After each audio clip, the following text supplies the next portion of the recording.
Hi, I'm Ali Jabri. And I'm Elizabeth Gordon. Welcome to I Love Chile TV's weekly newscast. Making the headlines this week are one-year follow-up of the earthquake, Viñas Festival, and a local scandal in the Catholic Church. And in politics and the environment, we'll discuss education on Easter Island, a development plan in Coquimbo, and La Niña. Following up with our sports headlines, Copa Libertadores results, Colo-Colo's resignation of their head coach, and Torneo de Maestros.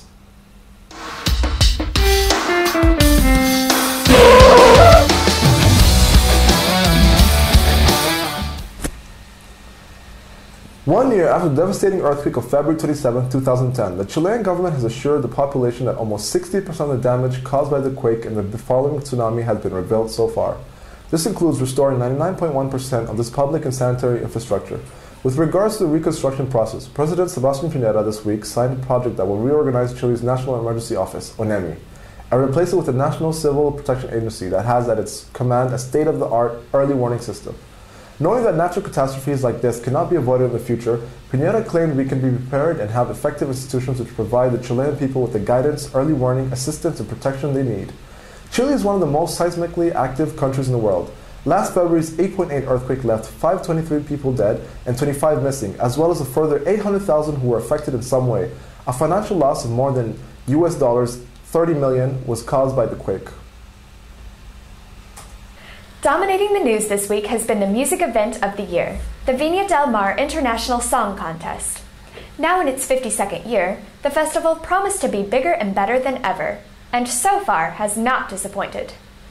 Much-loved Brazilian singing legend Roberto Carlos opened the show on Monday night, while festival veteran Yuri kept the first night party going until at least 4 a.m.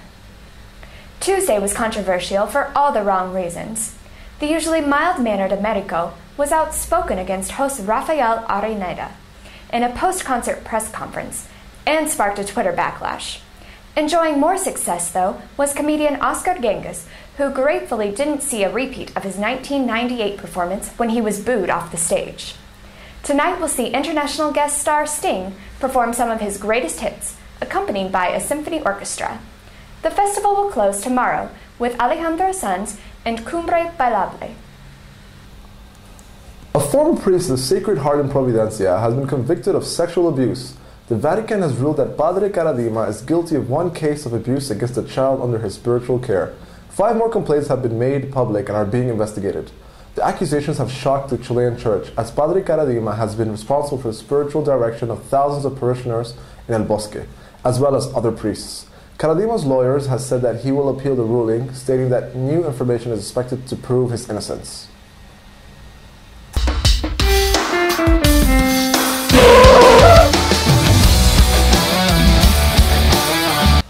The Minister of Education, Joaquin Lavín, visited the Lorenzo Baiza Vega School on Easter Island this week and signed a program that will see 1st to 4th grade students receive their classes in the Rapa Nui language. All classes will be taught by native speakers. Spanish will also be included in some assignments to make sure that pupils are prepared for future education requirements. Older students will continue to have their classes in Spanish but will receive 4 hours tuition in the indigenous language each week. Vamos.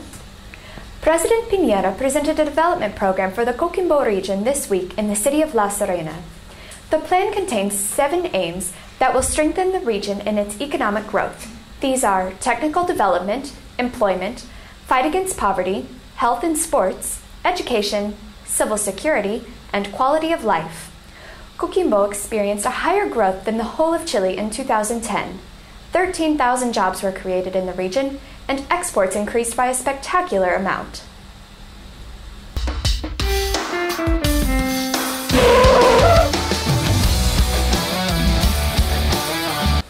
Chilean soccer teams made a decent start in this year's Copa Libertadores on Wednesday. Local teams Unión Española and Universidad Católica played against each other in the preliminary rounds for Group 4. The game ended in a 2-2 tie with a very controversial penalty in the last minutes of the game. With this result, the teams are positioned 2nd and 3rd in Group 4, with only the top 2 teams in each group able to qualify for the next round. Colo-Colo endured an awful week with the resignation of their head coach following a 5-0 drubbing by Universidad de Concepción. They were on a very difficult path for their Copa Libertadores debut against Cerro Porteño in Paraguay and lost by an astonishing score of 5-2, Colo-Colo's worst campaign in their history as a professional soccer club. The team is trailing Group 5 in bottom position and with the biggest goal difference within the group. Hopefully things will start to look up for the club with the appointment of Diego Caña Gallego as new head coach.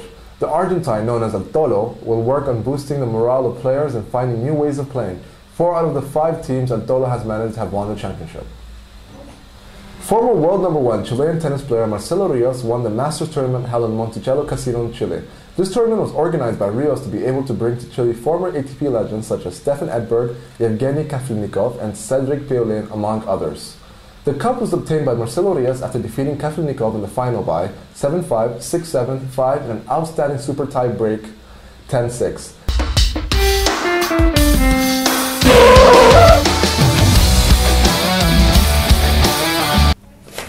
That's all for this edition of I Love Chile TV's weekly newscast. I'm Ali Jabi reminding you to visit our website ilovechile.cl. And I'm Elizabeth Gordon.